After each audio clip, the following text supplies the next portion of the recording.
Sabila akan membacakan hafalan 5 surah dan 5 hadis.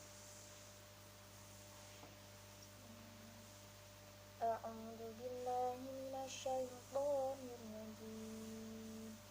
Bismillahirrahmanirrahim. Iqra bismi rabbikal ladzi khalaq.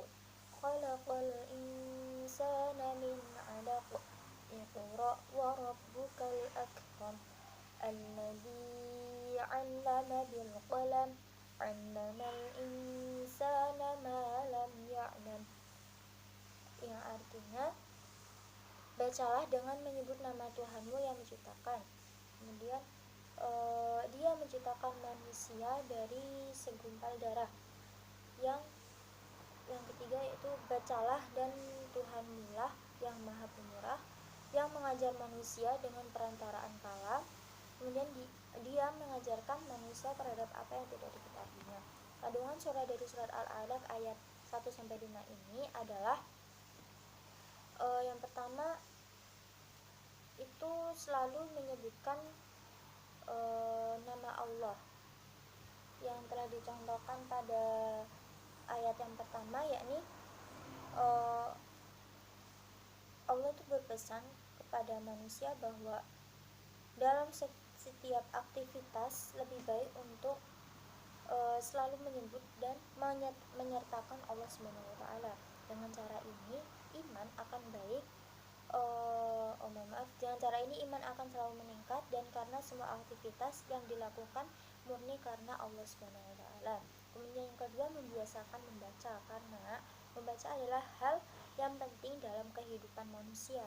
Dari ayat yang saya bacakan tadi, tidak ada perintah khusus untuk membaca tulisan atau buku.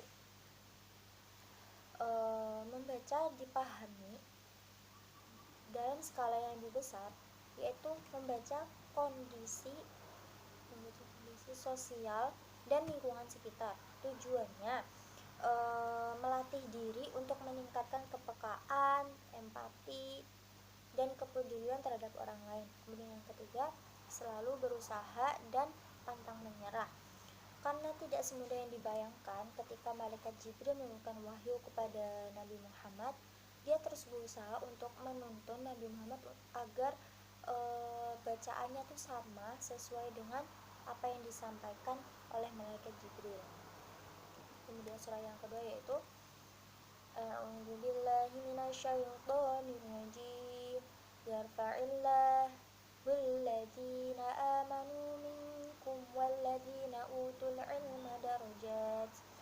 Yang artinya Allah akan meningkatkan orang yang beriman di antara kamu dan orang-orang yang diberi ilmu pengetahuan beberapa derajat, yang merupakan kutipan dari Quran surah Al-Mujadalah ayat 11, di mana kandungan surah Al-Mujadalah ayat 11 ini adalah Allah akan meningkatkan derajat orang yang beriman dan berilmu beberapa derajat, dan ayat ini memotivasi kita untuk selalu bersemangat menuntut ilmu dan menjadi orang-orang yang berilmu. Kemudian surah yang ketiga yaitu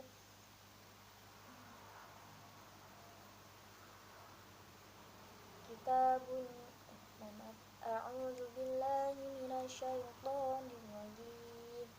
Kitabun anzalnahu ilaika mubarakan liyadabbaru ayatihi waliyatadzakkara ulul albab. Ya, artinya ini adalah sebuah kitab yang kami turunkan kepadamu penuh dengan berkah supaya mereka memperhatikan ayat-ayat dan supaya mendapat pelajaran bagi orang-orang yang mempunyai pikiran. Merupakan kutipan surah Quran surah Shad ayat 29, yang dimana kandungan surah ini menjelaskan tentang selain merupakan wahyu dari Allah, juga merupakan kitab hikmah dan kitab ilmu pengetahuan, dan di dalamnya terkandung berbagai jenis pengetahuan yang dapat diterjemahkan ke dalam penelitian ilmiah yang lebih lanjut. Misalnya saja seperti dalam Quran surah Al-Zalzalah ayat 7-8 yang menjelaskan tentang kebaikan maupun kejahatan sekecil zarah pun itu pasti akan dibalas oleh Allah. Kata zarah dari surat ini, dari surat Al-Zalzalah itu dapat diartikan sebagai hal yang terkecil, bisa berupa atom atau hal yang lebih kecil lagi, yaitu quark atau quark dan leptones, yang artinya kitab Quran sudah berbicara tentang kimia, rotasi bumi, pergantian siang dan malam, dan lain-lain. Kemudian hafalan surah yang keempat yaitu waqur a'udzu billahi minasyaitonir rajim wa qur rabbi zidni ilma, yang artinya dan katakanlah, ya Tuhanku, tambahkanlah kepadaku ilmu pengetahuan. Merupakan kutipan dari Quran surah Toha ayat 114. Kandungan surah dari ayat tadi kandungan surah dari Quran surah Toha ayat 114 tadi adalah Allah mengetahui bahwa manusia adalah makhluk yang lemah sehingga mereka membutuhkan bantuannya. Kata Rob berasal dari kata tarbiyah yang berarti pendidikan. Oleh karena itu Allah Maha mengetahui.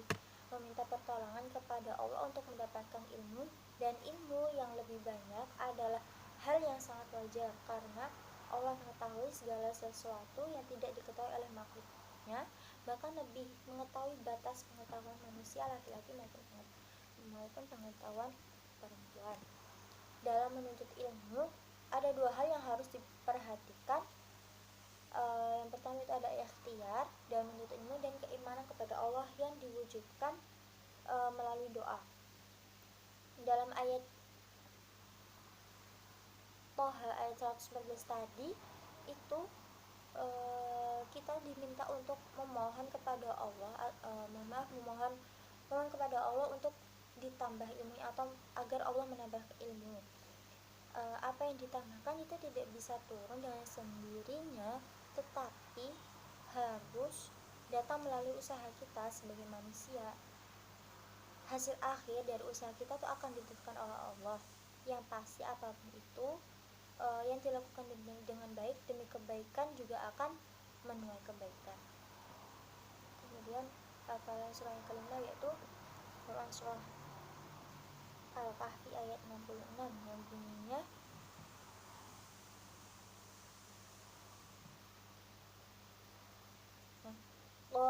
A'udzu billahi minasyaitonir rajim. Qala lahu Musa hal attabi'uka 'ala an tu'allimani mimma 'ullimta. Qala lahu Musa hal attabi'uka 'ala an tu'allimani mimma 'ullimta rusyda.